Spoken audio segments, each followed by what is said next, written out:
All right, good morning. We'll go ahead and start day 2 of the Technical Guidelines Development Committee meeting.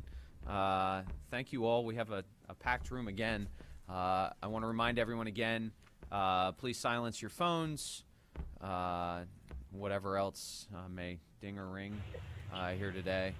And we'll go ahead and get started. I want to thank the folks both here and watching at home, and especially the committee. We grinded through an extra hour yesterday. Hopefully we'll be rewarded this morning by a little less of the grind work. We have 2 outstanding issues. Last night distributed to you was an updated version with line edits that Ryan had provided. There's also hard copies of that in front of you, as well as a clean version. So you should have everything you need as we work on this. There were 2 outstanding issues after yesterday's discussion. We're going to start, I think, with the easier one to kind of get the ball moving here, get progress moving forward. So if we go to 15.2.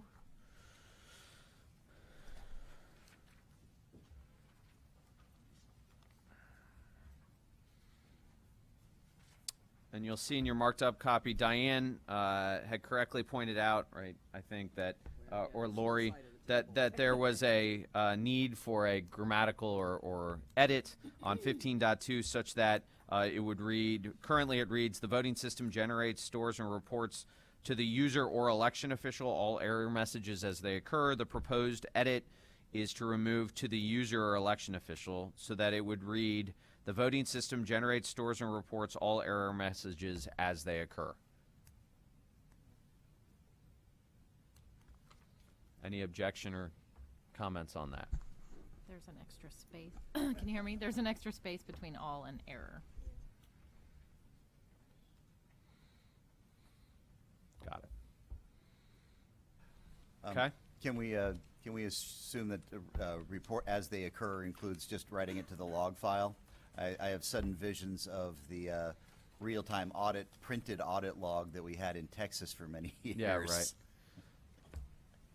Does someone, I mean, do you have any thoughts? Obviously, I don't think that's the intent, but either Josh or Ryan can weigh in.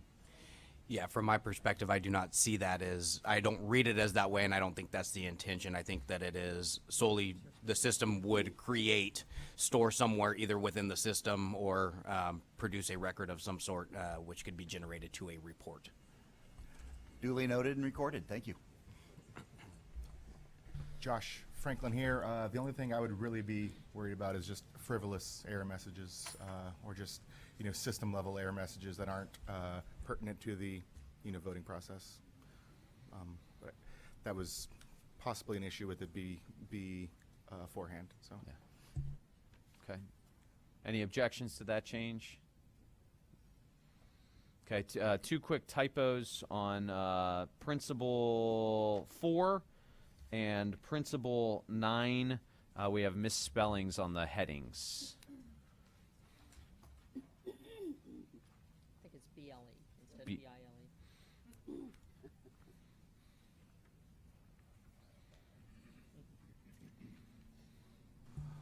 While I'm at it and I'm going through, I see that there's an extra space here after the comma and verify. Yeah, good. Thank you.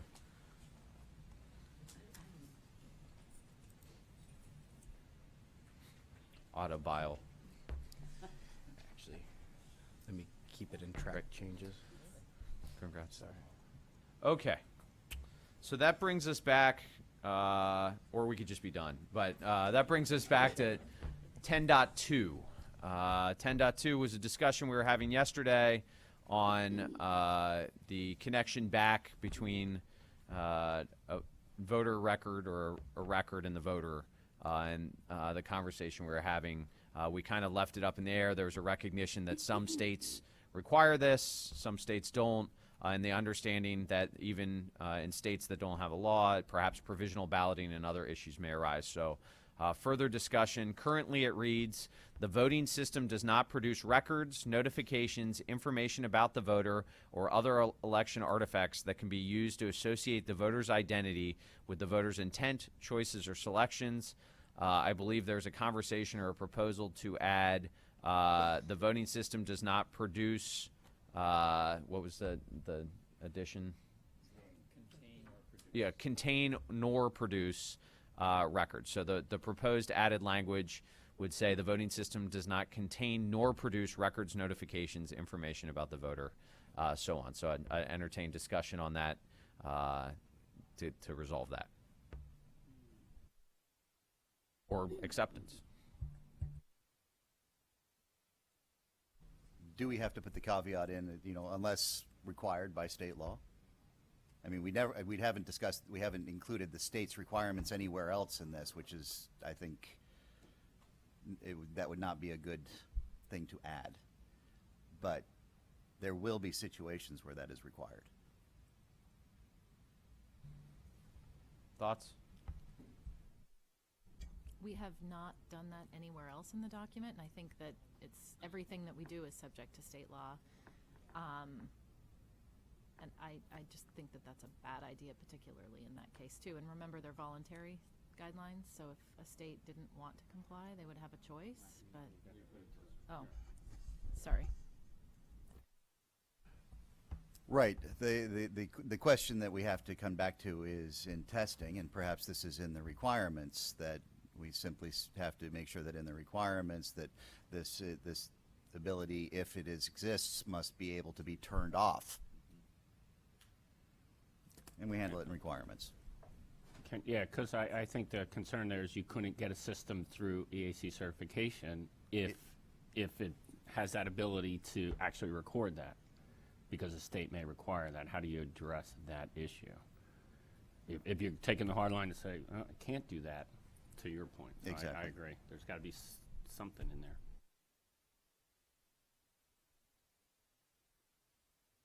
I don't know if we have to use the language state specific, but how do you get around that for a system that needs to do that for a specific state? So, Josh or David, maybe you can correct me if this is wrong, but an argument that I heard was there's an understanding that this needs to be done, particularly in some states.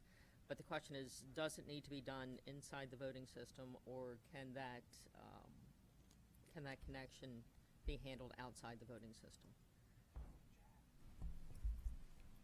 It can be handled in a manual process. The states do not like doing it that way. It has been required as part of the RFP process in several states that we are in, that basically you cannot certify in the state without this electronic ability. So, Okay, then I would ask David, what is the risk in continuing to? I mean, I thought I did. So, David, is there a risk that we should be concerned about with continuing to keep this mapping inside the voting system as opposed to outside the voting system? Yeah, David Wagner. The risk that I think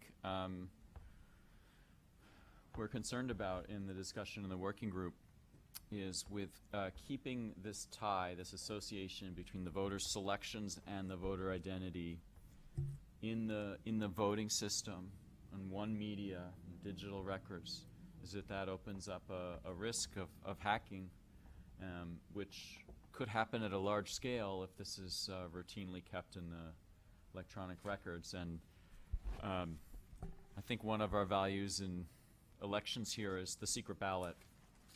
And many states have laws or constitutional requirements that support the secret ballot. And so I think the concern is if there were to be a security breach that released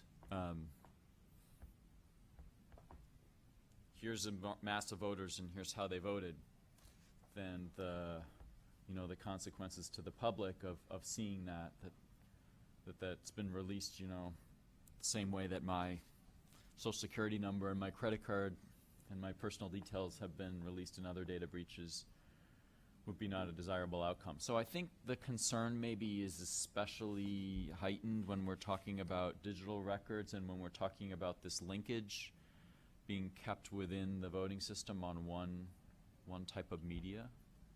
So That was going to be my question again, for clarification, not having been a part of the discussion. My understanding is this was mostly raised in the context of an online ballot marking system that would store the voters' selections in coordination with whatever their sign-in or like however they logged in as the voter. Is that correct? So that there was a server that was storing the voter selections and might be able to be connected back to the voter. And so my question is, to associate the voter's identity, if in the case of, and please correct me if I'm laying the scenario out wrong, but in the case of provisional ballots where the only thing in the voting system is an identity number, not a voter's name, not a voter's, whatever, and that identity number is only corresponded on a separate system, not contained within the voting system, is that scenario less concerning, or is that the scenario you were talking about in the working group? So the voter reg system, because you're processing a provisional, has the identity, and the voting system, so that, if you need to, you're not going to process that provisional on an electronic system, versus the storage in a server of both the vote selections and the voter's identity all in one place. Is that what we're talking about? David Wagner, yeah, those are excellent questions, and I think in the working group you'll see a range of opinions that range from saying, look, it's a concern even if they're on two different systems, because realistically, are those two systems really two different systems, or could a single breach compromise both? To others saying, if it was that if there was a compensating control where what was linked in there was some anonymous ID number that was not tied to the voter's identity except through some separate medium, that might be a reasonable way to handle the risk. So, I don't think you're going to see unanimous view in the cybersecurity group on this. No surprise. I'm mostly interested in your view, but fair enough. Other thoughts or discussion on that?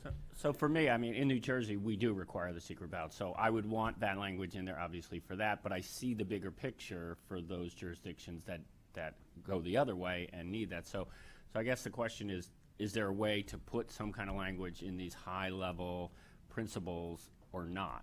Or I guess we're not. I'm not looking to get into the weeds, with David on the issue. But is there a way to address it in this language or not? I guess that's the question. And I'm back to not my thing, but listening to the discussion, I'm not sure why this can't stay, if everybody agrees, with the acknowledgement that systems for particular states are going to have a deactivated feature when they go through certification that's going to have to be activated for this state because they do it this way. And I think that's going to be the case with many of these provisions, quite frankly. I think states have all sorts of crazy, unique requirements that are going to require something to be toggled on that is not toggled on when it goes through certification. That comes from my world of assistive tech, where everything has to be toggled on and off depending on your needs. So it just seems logical to me that that's the way it would work. It would just be an extra something that's available for a state that has to. And I'm thinking states like that have really large, UOCAVA voter bases that have to do things differently because of all sorts of reasons. And sure, they'd have another feature that would be activated. So, Neil? I just have a question for David. Was there discussion among the group that this might spur some sort of technology that would solve some of these problems? Because, I've had this discussion with some vendors that said, well, there are other ways to do this, right? So that discussion did occur. McDermott? Or David, I'm sorry. Go ahead, Dave. Dave Wagner, yes, there was discussion. And I'd say the form that took was arguing that these are the establishing the best practices we want for systems going forward, which don't have to be limited to the way it's been done so far. The challenge there is because we're talking only about guidelines and we haven't yet gotten to the specific requirements. I think that's where the rubber's going to hit the road. And so as Robert said, we're going to have to talk through it more when we get to requirements. McDermott? Again, the real concern here is there are two parts to a test campaign. The first part is, do you meet the VVSG? The second part is, here's what you say you do in your documents. Do you do that? Okay, well, now we've got conflict.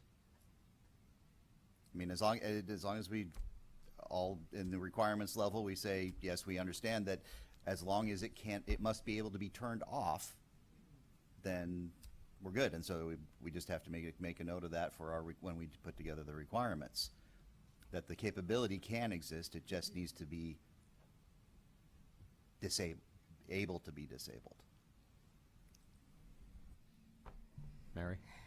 Mary Brady, that concerns me, because even if it can be turned off, is it turned off? And it just leaves open, an attack surface that maybe we don't, want to leave open, potentially.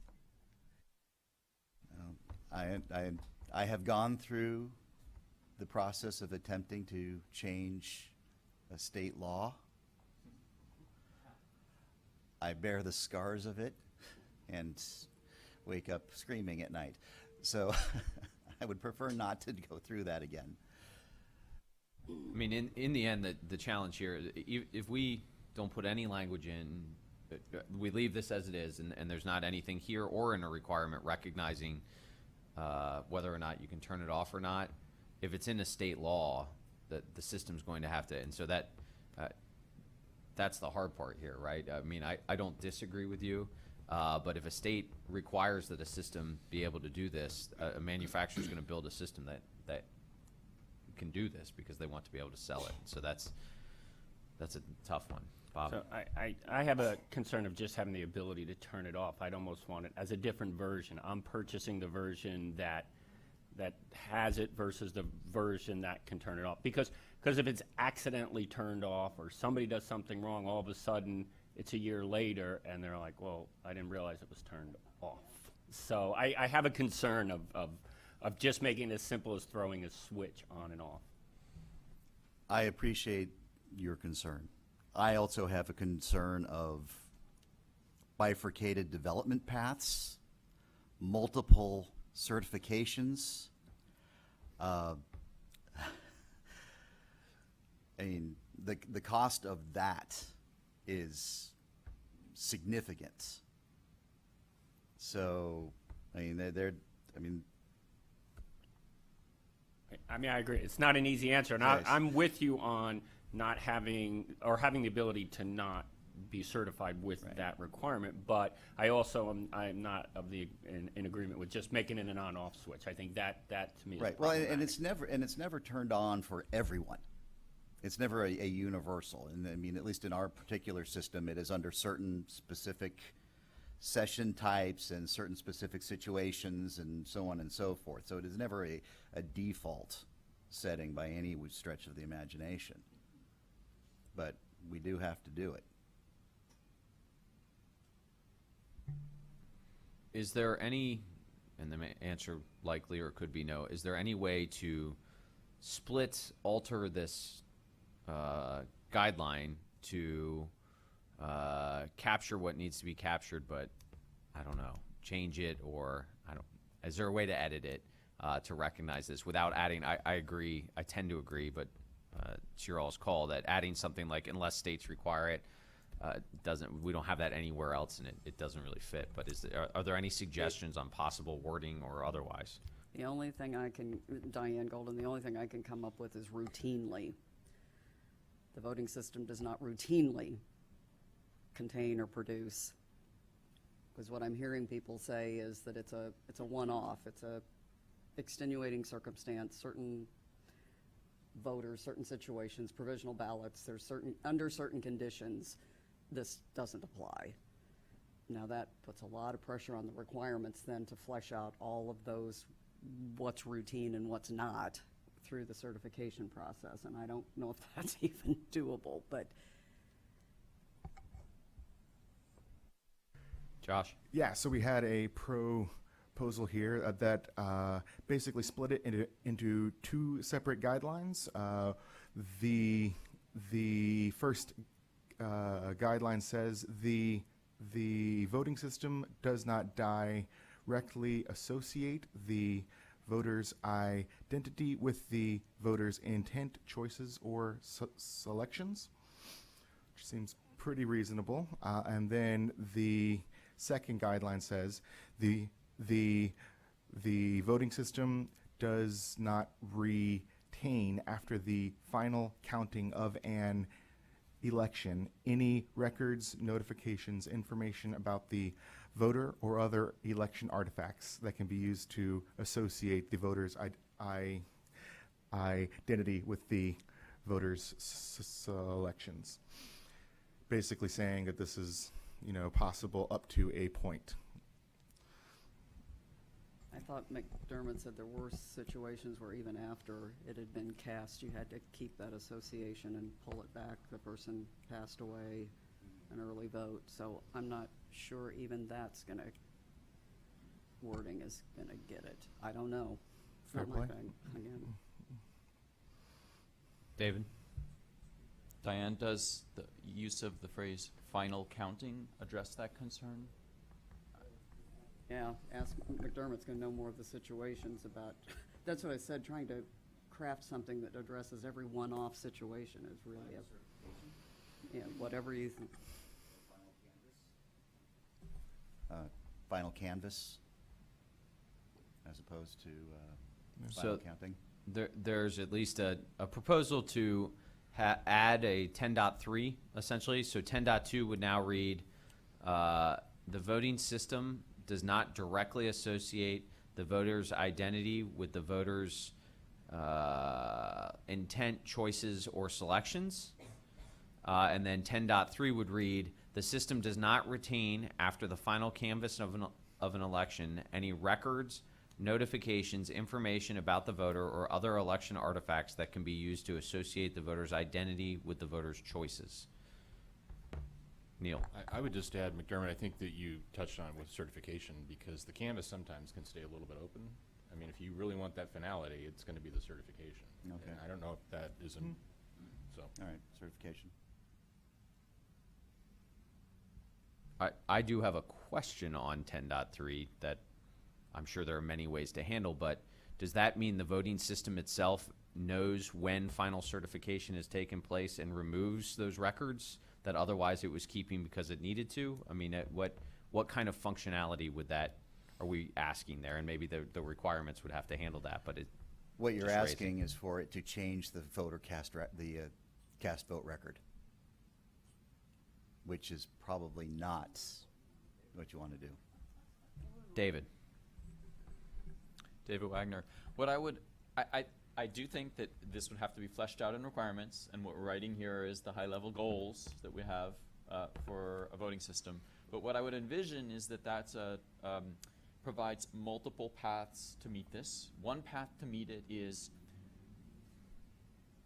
forgive me, may I call it the New Jersey model, never retain this information in the first place.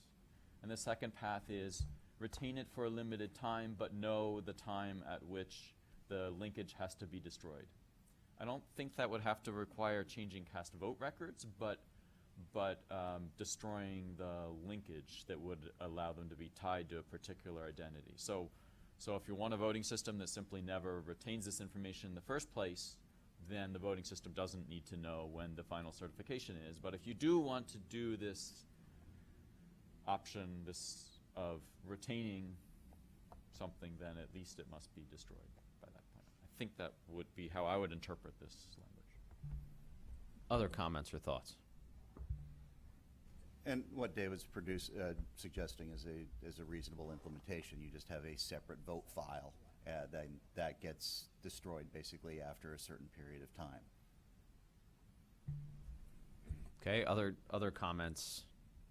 Is there any other objections? David, I guess, and McDermott, are you both comfortable with this proposed language? Do you see something in there that concern you? Do others? Judd? I think you still need an or between notifications and information.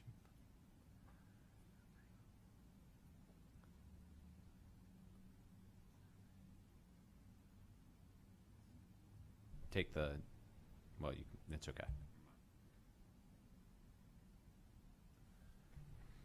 Otherwise, I'm fine with it. Everyone take a minute to read. Part of my concern here is just that we're writing a new guideline on the fly. That may be fine, but I want to make sure you all get a thorough chance to review and take a look before making any decisions. Can you read it again? I Yeah. can't see it from Yep, here. I'll Thank read you. it again. So 10.2 would now read, the voting system does not directly associate the voter's identity with the voter's intent, choices, or selections. And then new 10.3 would read, the voting system does not retain, after the final certification of an election, any records, notifications, or information about the voter or other election artifacts that can be used to associate the voter's identity with the voter's choices. Are they contradicting themselves, though? You know, if you're in 2, you're saying one thing, and 3, you're allowing what you just said you can't do in 2. Not the way I'm reading it, and please, maybe I'll put this in dumbed down terms because security is not my thing. The first one I'm reading, it's that word directly. What that's forcing is the basically that concept of linked files. So there's a cast vote record, but it does not contain anything associated with the voter's identity, and there's something else over here that contains that other stuff, and they're associated. They're not in the same file. The second one says if you do that, so you can have a system that doesn't have the second file. It just has the cast vote record with no, associated file. But if you do have this associated file after the certification of the election, it has to go away. Am I close? Bob? I mean, I'm just pointing that out, that again, when we leave here and somebody else reads this in a month, are they gonna read it the way we are intending it to be read? No. And that's my concern, that it's great that we all agree, but when you start writing requirements, somebody's gonna say, Well, hey, these are in direct conflict the way I read them. It's a good point. I think the use of the word directly, like Diane said, is important. And also, I mean, to the extent it matters, NIST, EAC, those of us who will be working with the working groups and you all and others on the requirements are present for this discussion and know the intent behind this discussion, right? But it's a fair point that John Q. Public commenting, for instance, may not read it that way, and we'll have to understand that as we receive public comments. I think what you're saying is this makes more sense if it was one, whatever, guideline that says if the voting system retains any voter identity information, it has to be in a separate file, and then has to be destroyed after the election is certified. So it's an all-in-one thing. It's not two separate things. I would hesitate to put I direct know. implementation language in the I know, principle. but that's what he's getting to by separating it into two. Then, yeah, it's that, because if you're building a system that doesn't do anything with, voter identity stuff, then they're kind of both irrelevant, but it sounds as if, anyway. So, if we, instead of the alternate wording with the 2 guidelines, does it change the meaning if we replace routinely with directly?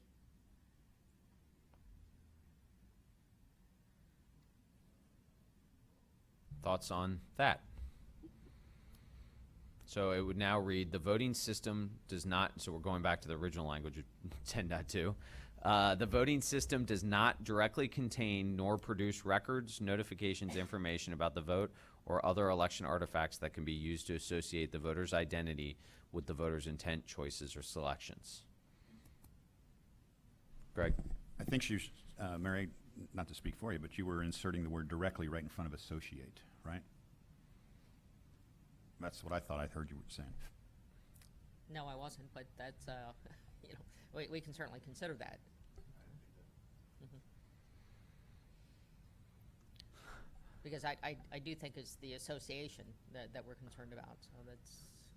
Okay, so now it would read, the voting system does not contain nor produce records, notifications, information about the voter or other election artifacts that can be used to directly associate the voter's identity with the voter's intent, choices, or selections.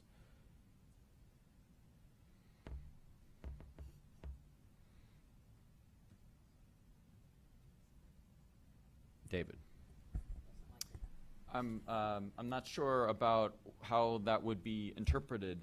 Is the idea that it's okay to keep an indirect association and store it forever? And if so, what kinds of indirect associations would be allowed? Perhaps that's a matter for when we write requirements, and that could be an answer that could work. Well, so I think it's a fair question. I think part of the challenge here that we're all struggling with, or at least I am, I'll speak for me, and thankfully I don't have to make this decision, you all do, but is the idea that we're talking about the voting system.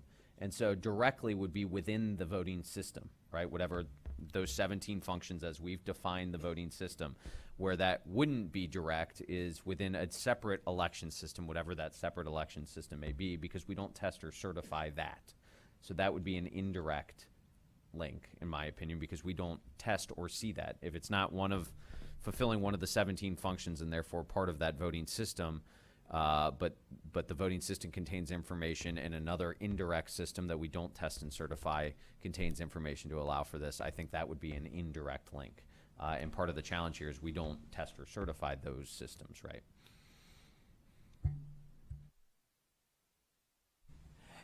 Just as an example, 2 examples in use today. Now, I know we are looking forward at new technologies, but right now you have an envelope. We do not test or certify the envelope that is the indirect association with the ballot and the individual's ID.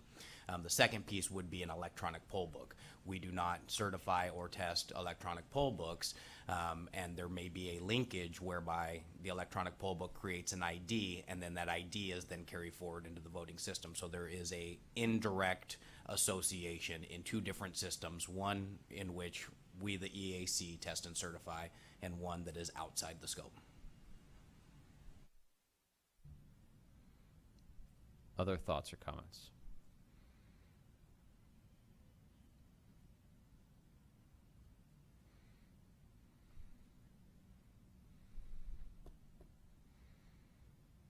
Any strong objections to it as it's currently written? Bob. Bob Giles, I'm gonna kind of defer to David to see what he thinks on this, because I'm better with this language than breaking it into the 2. But do you think this gets us where McDermott and those jurisdictions that do require that, and then we can deal with this in the requirements? I mean, like I said, this is a tough thing for us, because we're trying to make something for everybody, and that's such a unique. And my concern is they can't get a system certified for their state if we don't have some flexibility. Yeah, I'm trying to think through this on the fly too, like we all are. Perhaps one way to think of this is that that this business about retaining after the final certification could be something that could be handled in requirements. So this would give us single language that applies to everything in the guidelines. And then in the requirements, we have the language about if there is an indirect linkage, then that's not retained after final certification, makes its way into the requirements. Thoughts on that?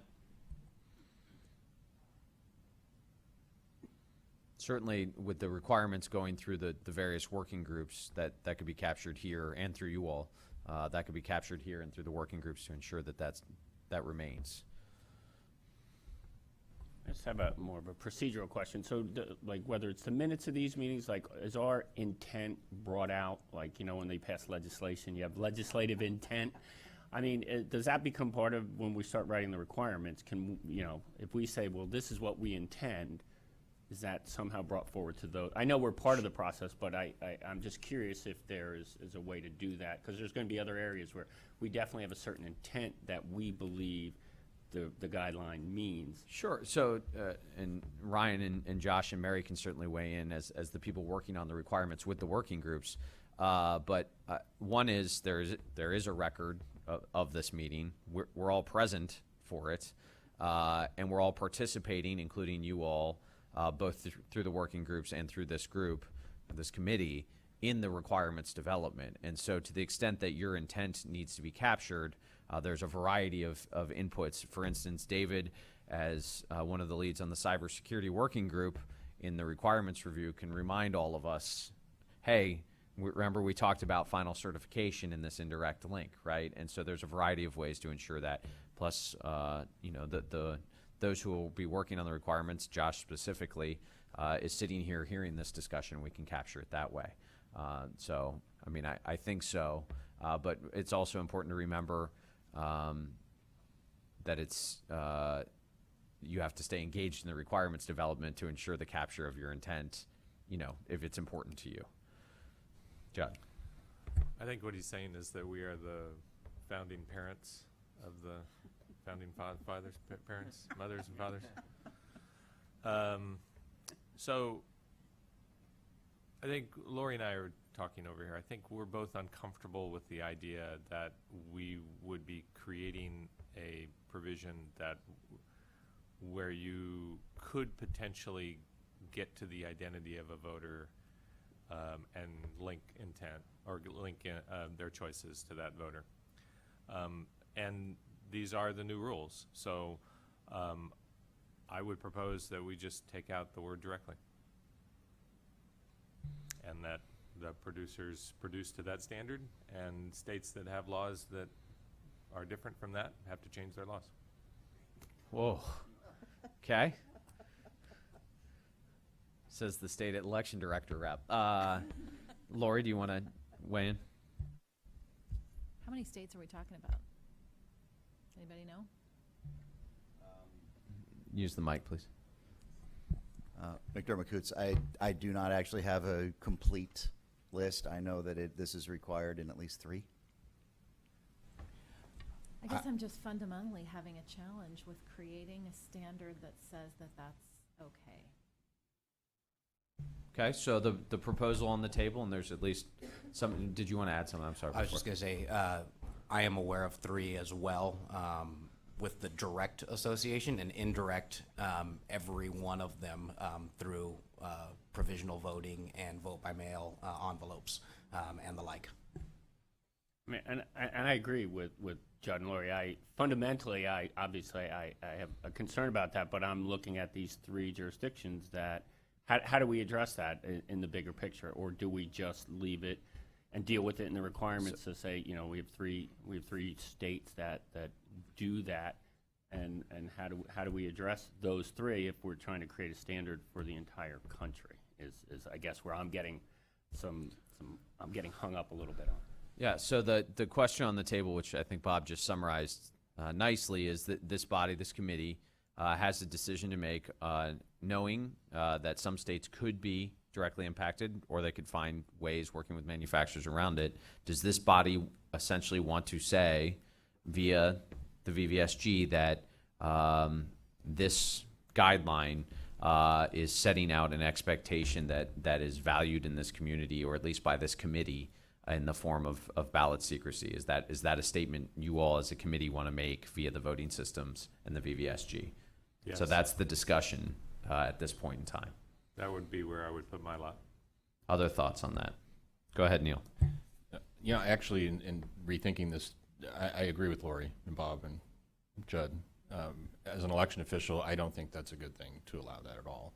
And I want to ask these 3 states, is this just because of those states that allow you to pull your vote back at a certain point?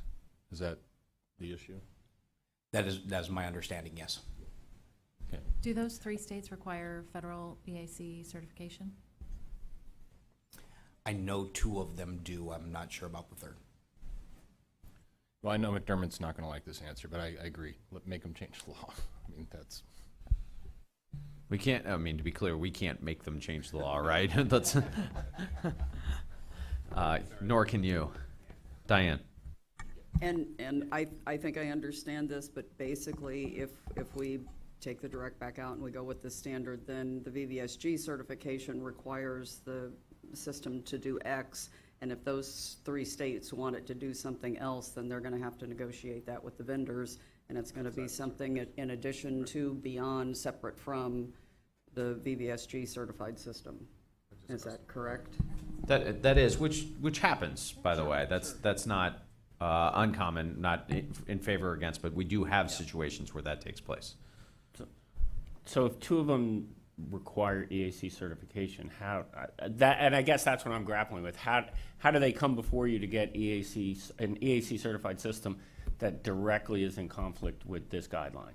And you guys are going to say, sorry, we cannot certify that system for your state, so therefore you're not going to be able to get a new system. So I'll answer the last part of your statement, which is a vendor's not going to bring a system in front of us that knowingly violates this, and then Ryan can speak to how other states have handled this in other areas, not this one specifically. So there's usually one of 2 paths. Either the first is they go directly to the state. If the state needs EAC certification, then they bring forward their baseline system to the EAC. They create a modification that would go directly to that state, and that state has to make the interpretation that because the baseline system was certified, this one-off change is sufficient to be a modification that it can agree to. And several states allow for either emergency modifications or for the purpose, and that's happened in a number of states in a variety of areas where essentially they take the baseline EAC certified system and allow for a certain functionality that wasn't tested as part of the EAC certified system or couldn't be because it would violate a standard, but as part of state law. This scenario has played out in our system before, just not that I know of this specifically.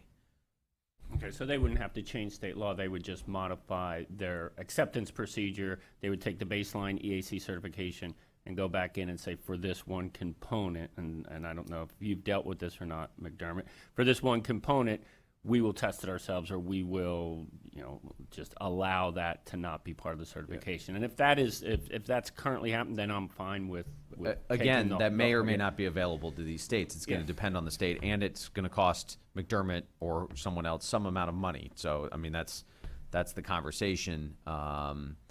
And sometimes they'll have it tested, even though it's in with the EAC. While it's in with the lab, they'll have the lab test that functionality separately, so not as part of the EAC test campaign. But it's just going to depend. Other comments or thoughts?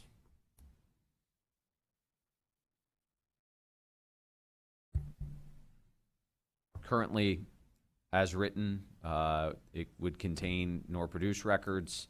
Is there any other objections on that? Okay. And let's remember, too, that this will go through the EAC Board of Advisors and Standards Board, where I'm sure those states and others will speak up vociferously if they feel strongly about this, right? This is why we have a process that goes through the states. And so that certainly will be part of the public comment period. McDermott. For the record, I do agree with this statement as it is currently written. I was basically handed this as a requirement and had to put in things to address that requirement. So, but it's hard to take something away that you've given. For the record, McDermott agrees with keeping voters' votes private. Noted for the record. Okay. I agree as well that I was trying to be sympathetic to those 3 states, and it just appears we cannot do that in this general guideline. And I agree with Judd and Lori that is just a very important principle and guideline that secrecy be there. So we attempted. Yep. And it's just not going to play out. Also noted for the record, Bob is capable of empathy. Josh. So yesterday, we made a change to add in voter anonymity to 10.1 instead of ballot secrecy. Thinking about it and sort of discussing this with other members and folks in this community, I'm a little bit worried about that change. I think it might need to go back to ballot secrecy. There are parts in the overall voting process that voter anonymity is not necessarily maintained, especially when a voter checks in, for instance, initially. just as a thought, and so the proposal on the table is to change voter anonymity back to ballot secrecy.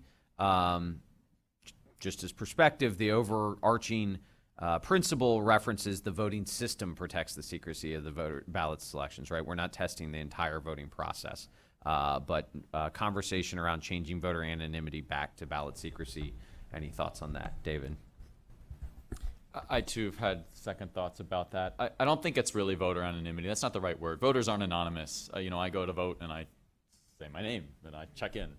It's not really voters anonymous. It's the secret ballot, which is, I know we're trying to avoid jargon and make sure this is understandable, but I think the notion of the secret ballot is one that's pretty fundamental and well understood. So I think ballot secrecy is probably the right word to get at what we're going for here. Okay, so Ryan, if you can make the change, the proposal is to change ballot secrecy.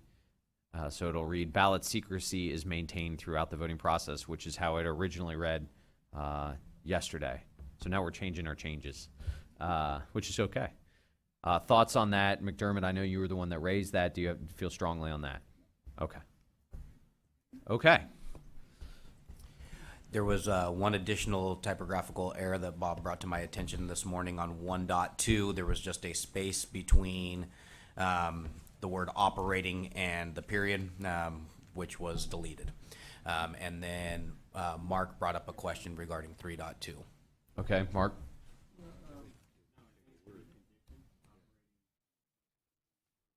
All right, hold on. 1.2.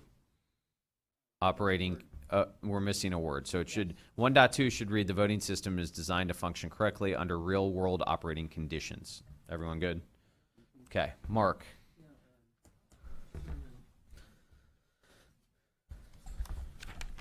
Mark Guthrie. And it may be that I just misunderstand this, but under 3.3, regarding transparency, it refers to pre-election setup and post-election audits. And it doesn't refer to the election itself. Is that, what am I missing there? Is that the way it should be worded? Should we be including the election itself? So the question on the table is there a need to include, and please tell me if I'm wording this wrong, is there a need to include a reference not just to pre-election setup and post-election audits, but a reference to the election process itself? So conversation or thoughts on that? Was this Ben's section? John's section. John. So John, I don't know if you have any thoughts on that, but the opportunity to comment.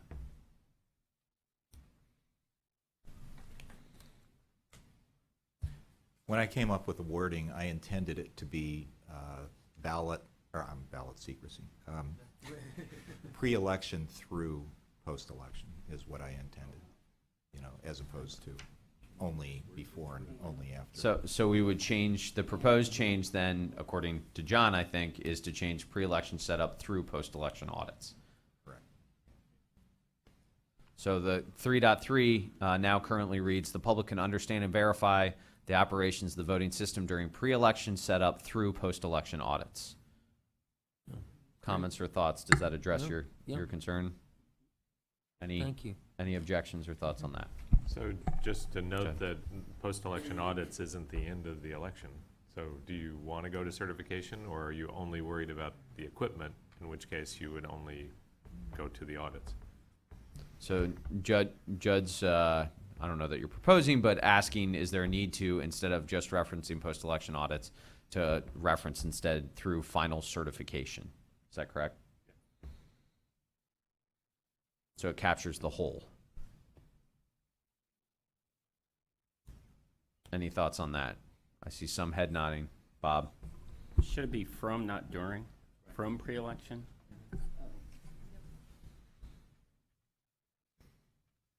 Okay. So with Judd's proposal, 3.3 would read, the public can understand and verify the operations of the voting system from pre-election setup through certification. Mr. Chairman, Greg Riddlemoser, I appreciate what Judd just said. In a lot of states, I know that audits actually take place well after that final certification. Yeah. So Greg's raised a valid point that in some places the post-election audit is the final step that you certify and then audit. So thoughts on I that? withdraw my motion. Okay, Judd is withdrawing.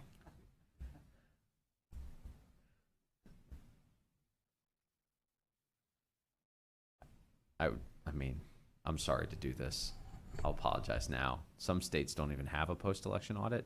I don't know if that matters. But What's the the idea point of is, a post-election audit that happens after certification? well, the idea is, He said whimsically. yeah, that's a bubble thought. The idea, of course, is we're trying to capture that you can understand the full voting process, right? I mean, that's the purpose. John Wack, is that correct? That the idea is that the entire process of the operations of the voting system is understandable throughout, correct? So, I mean, you could say in theory the public can understand and verify the operations of the voting system throughout the entirety of the election process? Yeah.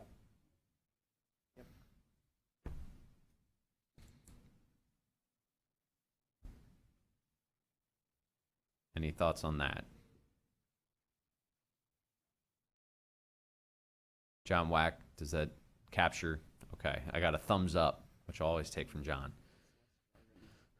Less jargon. I'll take that too. So the proposed 3.3 and express any concerns. The public can understand, especially since I made this suggestion, the public can understand and verify the operations of the voting system throughout the entirety of the election process. Can you just drop the word process throughout the entirety Of the election. Sure. My wife would appreciate that edit. I'm wordy. Any objection to this as written? No. Okay. So that concludes a full review. We literally marched through every single one of the principles and guidelines. I will note as a credit to NIST and the EAC and the working groups that had we written the VVSG as it had been written before, we would have another month and a half to be reviewing hundreds of requirements. And so it's kind of nice to be able to go one by one through a 5-page principles and guidelines document in this way. What I would propose now is we are going to take a extended break. So we're going to 20 minutes or so. So we'll say, let's say 10:20 to reconvene, have any final discussion that is necessary, a proposal on the proposed guidelines, so a possible vote up to you all, as well as a discussion and possible vote on Diane's proposed resolution that was sent out to you all in advance. We'll make sure copies are distributed as well, but a conversation around that. So we'll take up both consideration of the guidelines as now drafted, as well as Diane's proposed resolution corresponding to that, and then possible votes on both, depending on where the committee's at. So we'll adjourn until 10:20.